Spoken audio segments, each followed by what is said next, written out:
racial tension. How was that in the community once you guys found out that Boyd players would be coming over?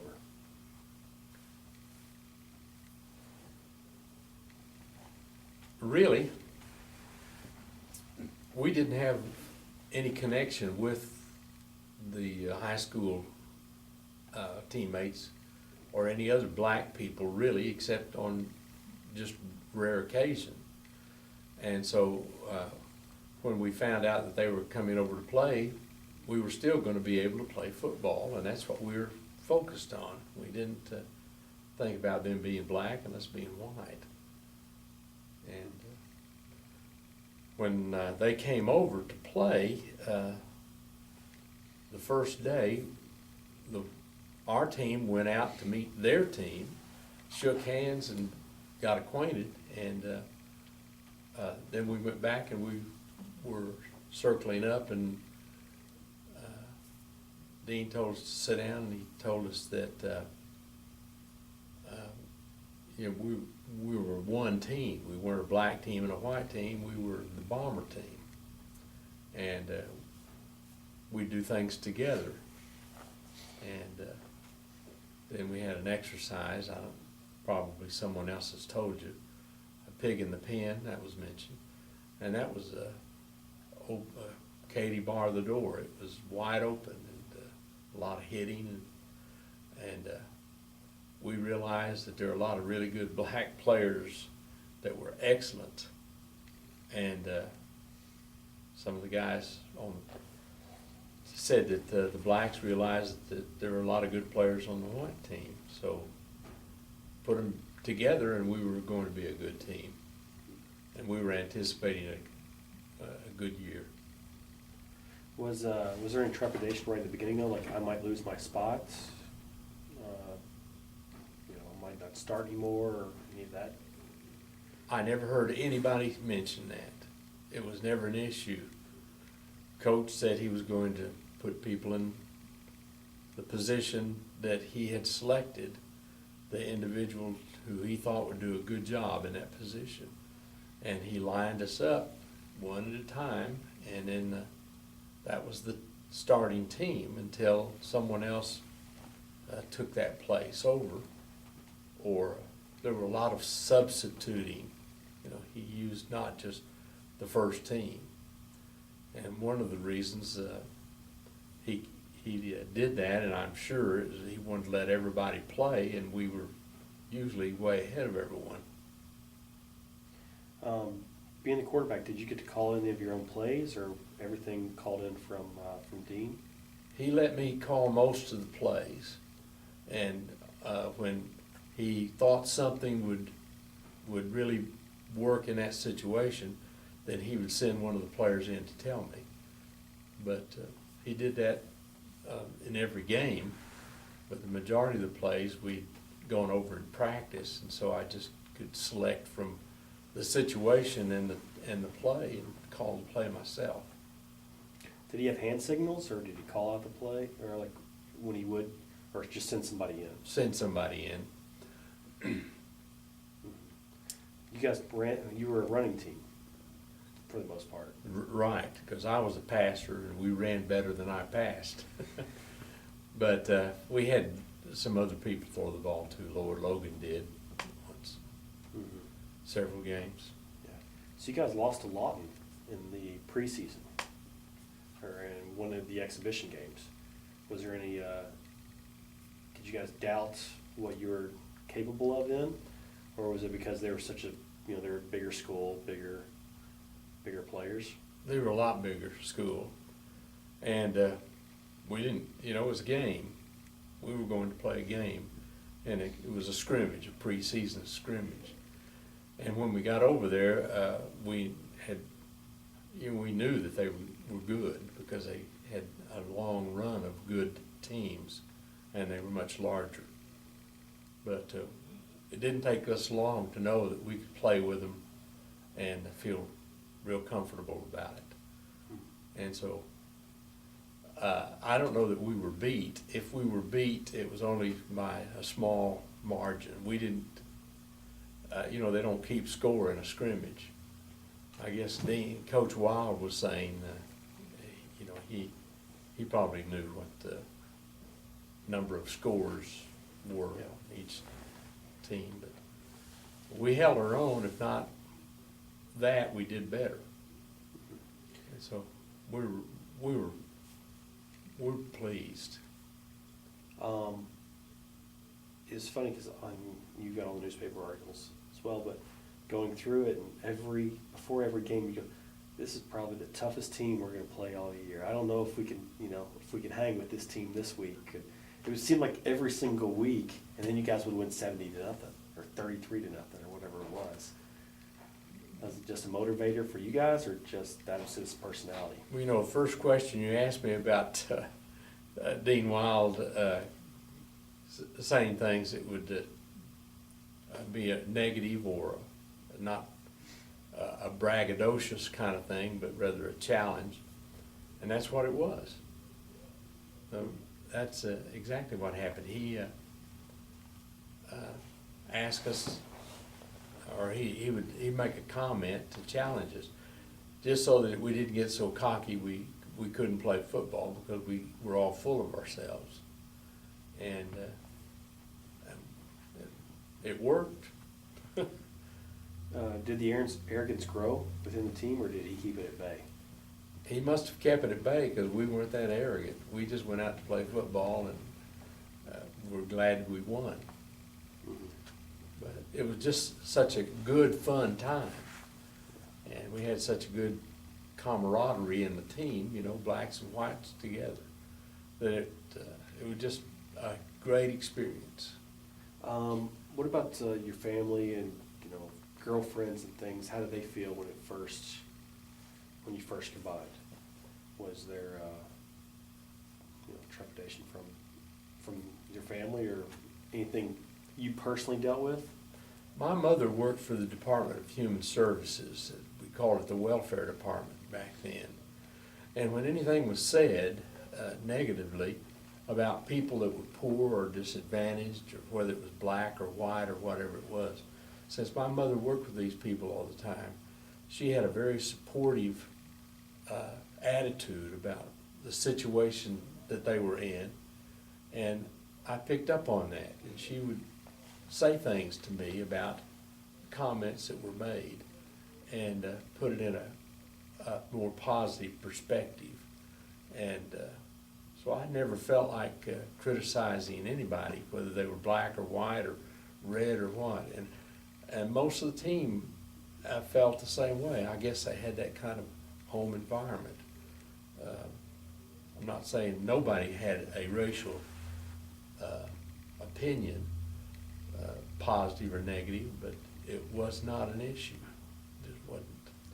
Can you describe kind of what life was like?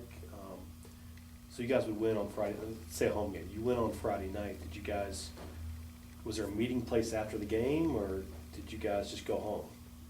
I mean, how was that? Like the Sonic, did people go, or the town square, was there a certain place that people congregated after the game? I don't remember there being one. I think we just all went home after the game. Mm-hmm. There might have been some that gathered together because they were usually good best friends, but I don't remember congregating. What kind of music did you listen to? Well, I kind of an oddball. I like the romantic ballads from some of them. Would you like to hear me sing some of them? Absolutely. Yeah. Well, I won't inflict you today. You guys did a lot of singing on the bus, from what I Oh, understand. yeah, we did. When we got together on the bus, Clarence Bird, who was an end, just started singing one on the bus, and the Boyd players on the team knew that some of them, they'd sung them before, and they started singing, so we started singing with them. And we had about 4 that we did over and over again, because as the song went on, you could insert some different names and different kinds of situations, and everybody who had one would wait till the next verse came along and they'd jump in and sing another one. And so it was always a little different. Did Coach Wild ever do any singing? No. If he did, I didn't hear him. But he liked, well, I did hear him try to imitate us on the bus, and I wouldn't call it singing. What was he doing? Well, he was just repeating what we said or sang in the bus or after practice or wherever we were, and of course he couldn't carry a tune, so it was just kind of him saying the words, and he got a kick out of it. We'd sing one called "Hey Lighty Lighty." Have you ever heard that? No, but I'd love to. Well, you're about to hear it. The leader would start out, it's usually Clarence Bird. He'd say, "Hey lighty, lighty, lighty, hey lighty, lighty, low, hey lighty, lighty, lighty, hey lighty, lighty, low." And then someone would insert, we'd sing, "Hey lighty, lighty, lighty, hey lighty, lighty, low, hey lighty, lighty, lighty, hey lighty, lighty, low. Bomber team has a coach, hey lighty, lighty, low. That coach is named Dean Wild, hey lighty, lighty, low." And then we go to the next verse and change it like, "Got the best darn coaching you ever did see, hey lighty, lighty, low." And whatever we'd sing, someone would just start out, and I've got copies of those words. I wish I had them with me. I could do a better job of singing for you. I would love copies of those. Okay. If you can send them to Earl, or if you had them, or yeah, I would love. Had them with me last night. Oh man, I missed that. Yeah. Maybe we can get a copy of email or something to do that. That would be great. Okay. If we could get that. What about did you guys go to movies? The movie house here in town, and things like that? Well, the movie house was segregated. So we had 3 movies, and there's only one that the blacks sat upstairs in the balcony, whites were downstairs. And during the week, we never went to the movie. We were always at school or practicing football, so we didn't. Mm-hmm. We had other things to do. A lot of players, including yourself, became ministers. Was that bred in you from an early age, or I know Coach Wild was a very religious person. Was that something that he kind of instilled in everybody? We had very strong churches, and that was an important part of the group gatherings. Usually youth groups and church meetings and that kind of thing. Wasn't as much entertainment available back then as there is now, and so we all were influenced by our churches. They had summer camps and that kind of thing too, and so I think our good families and good churches had a strong influence on us. Pray, like before the games, did you have a team prayer? It was different every time. We didn't say the Lord's Prayer. We did.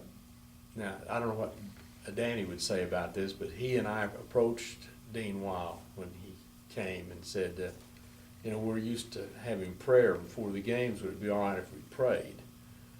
And he said, well, that depends on what you're going to pray about. And he said, if you think you're going to pray a prayer of, oh, God, help us to beat the stuffings out of our opponent, that won't work. He said, God's got as many boys on that other team as he does on our team, so you're going to have to pray something else. And so we made sure we didn't get heavy on winning in the prayer, but for the privilege of playing and competing, and that people be kept safe, that kind of thing. What was it like? Did you have a strong following within the community? People Not- for road games and whatnot? Not at first.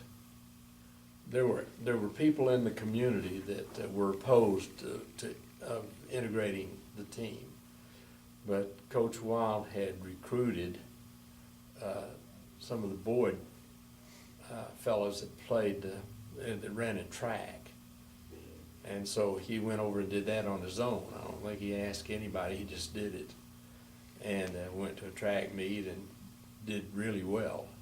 Made headlines in the paper about Frederick winning the track meet and so forth. And the superintendent saw him in the hall one day, not long after the track meet, and he said, "See, you had a track meet?" And he said, Coach said, "Yes, we did." He said, "You did pretty well." He said, "Yes, we did." He said, "There were a lot of names on there I didn't recognize." And Coach Wild said, "What?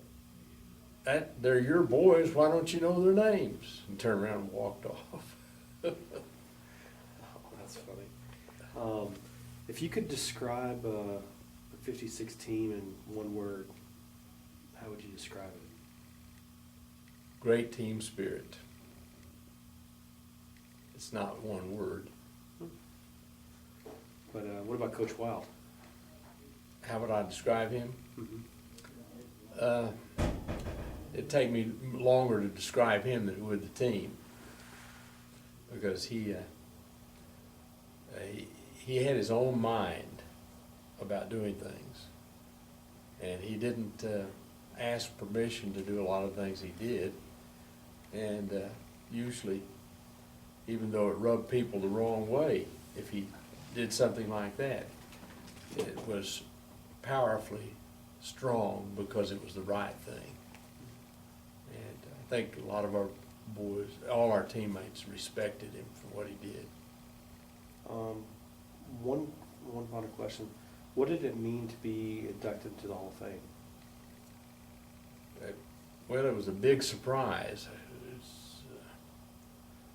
It started when Barry Trammell went to interview Coach Wild at his home.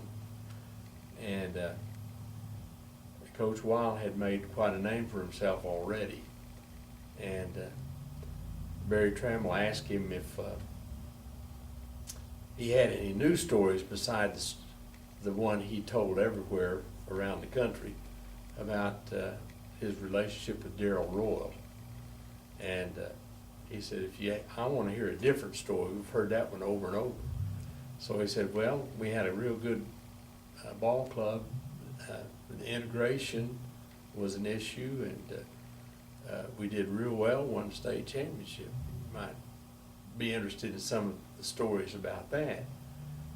And he said, yeah, I would be. And he said, he told him what he wanted to tell him about the team, and then he said, call Weegie and ask him, and he can give you the names of some other players to talk to and so forth. So Barry Trammell contacted me, and I told him the name of, 10 players, and he started telephoning them, and he later called me back, and he said, well, this is pretty interesting because everybody said basically the same thing.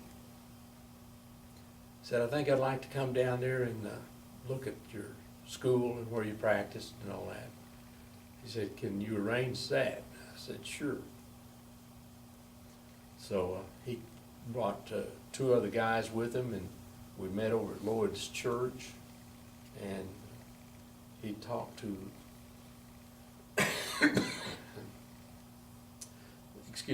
Lloyd and I think Charles Shaw and myself, and asked us questions about the team. He wanted us to sing our songs that and Lloyd and Shaw wouldn't sing with him, but Lloyd said he did the preaching, he didn't do the singing. I did the preaching and the singing, so I led him in a little bit of the songs. But he, asked us a lot of things, and people had the same feeling about the team, black or white. And he wrote that up. He said, when am I gonna put this in the paper? This isn't football season, and it's a good football story. And I said, well, February just happens to be Black History Month. Why don't you use it for a story about Black history? Which it was a part of that. And so, not only did he give us a write-up, he gave us a big write-up. And it was real nice.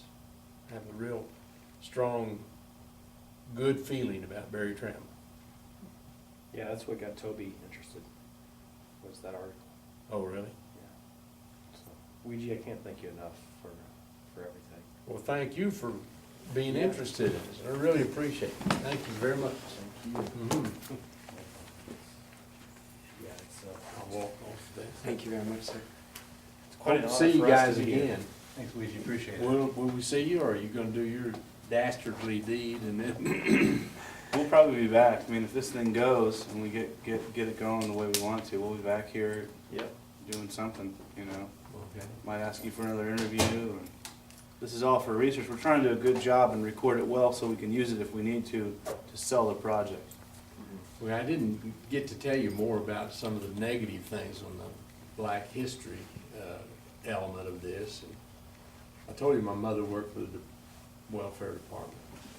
You know, I told you I think I told you, at least I told you, You did, yeah. about getting swatted on the head at the courthouse. No. Should we have him sit down and tell us that real fast? Yeah. Can you mic him back up again real quick?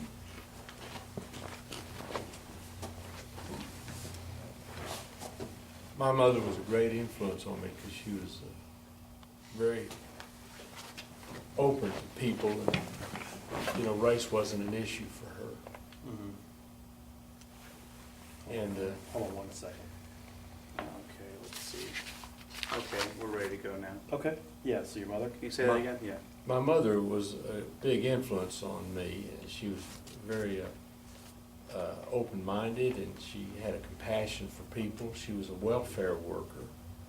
They call it the Department of Human Services now. But I would go down to see her on occasion to get some money to do something, or to tell her where I was going, or those kinds of things. So I went in her office, and then we were getting ready to leave, and I said, I want to get a drink of water. So I went out in the hallway and turned, and there was a water fountain. So I started drinking out of the water fountain. And this man came by. I'd never seen him. I didn't know who he was. But he came by and slapped me on the head and said, "Get out of here, boy." I said, "What are you doing drinking out of this fountain? You go over there where our kind go." And I didn't know what he was talking about. But, you know, when he hit me on the head and I was drinking, you know how you bump your head on or mouth on the spigot, and really hurt me. So I think I was relatively young then, so I was crying, and not boo-hooing, but I was crying. And I went around to my mother, and she said, "What happened?" And I said, "Well, I was drinking out of the water fountain. This man hit me in the head and told me to get out of here, go to the water fountain where I was supposed to go." And I said, "Well, what did I do wrong?" And that's when she explained to me that the blacks and the whites had separate facilities, whether it's a drinking fountain or restroom or whatever.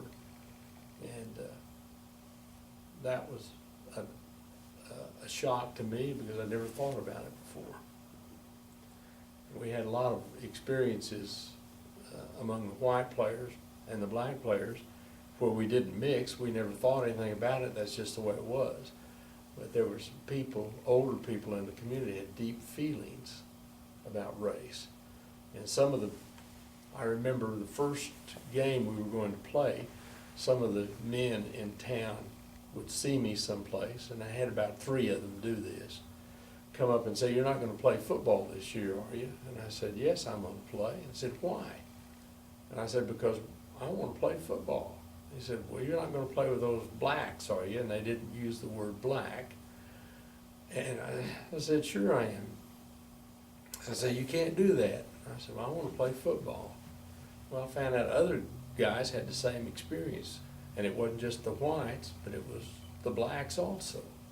And so that was quite a challenge to understand why some people were so prejudiced they wouldn't play a game together.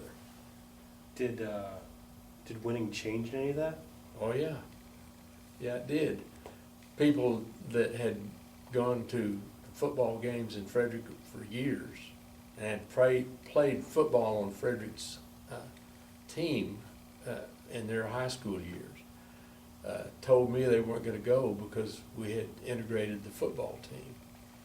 The track team before that had been integrated by Dean, what he did, but I didn't think anything about it, but we went to the game and there were people there. But when we started winning, there was a standing room only. And a lot of the people from Frederick that couldn't get a seat on the Frederick side filled up the visitor side. And we played to a full stadium every time we played a game. And winning made a big difference, a big difference. A lot of pride in the community because of a winning football team. I heard about this fight, the championship game with LC, and then the players got involved, and then is it true the fans got involved too? Came out on the field? Yeah, they climbed over a big fence to get in there to mix it up. So you had black and white fans, I mean, for Frederick, fighting the other team. They weren't fighting each other. Right, that's exactly what happened. And Can you say that in your own words for us one time? yeah, the championship game, we had a tackle named L.C. Perry who was really strong. He was a great player. And this team that we were playing against, Okmulgee Dunbar, hadn't lost a game. And they had done quite well, outscored everybody dramatically. Well, we shut them down. They didn't score, but I think one touchdown.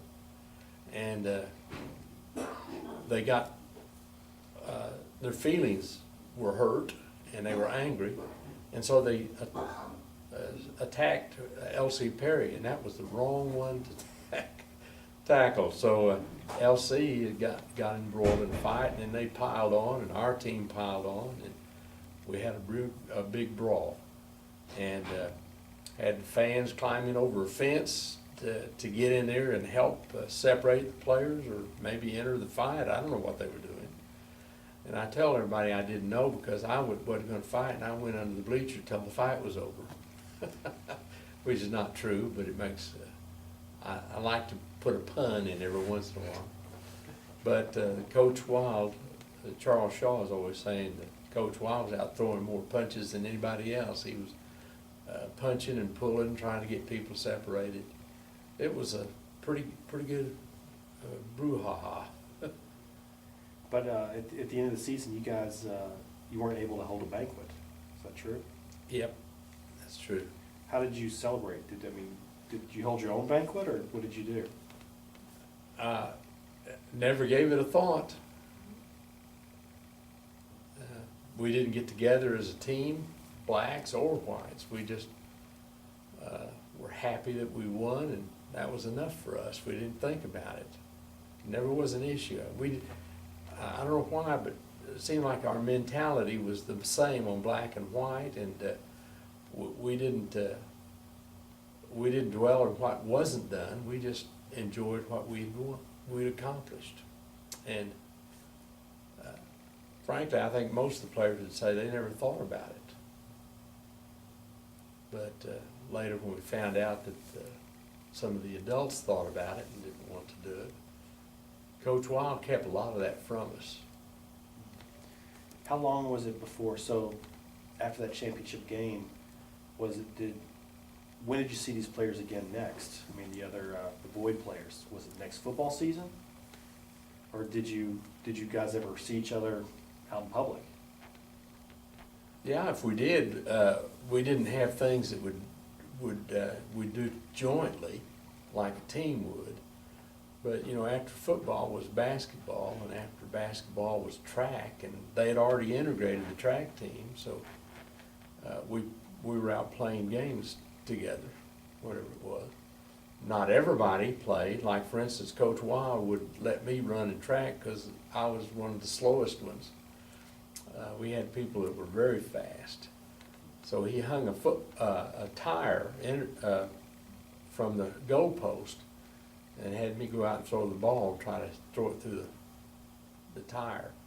And I don't know, I just never, my mind didn't run that way, and I don't think the other guys did either. They just were glad to accept good things and ignored the bad things. That's exactly what we're looking for. Thank you, Weegie. Mm. Yeah, I'm glad you brought that other stuff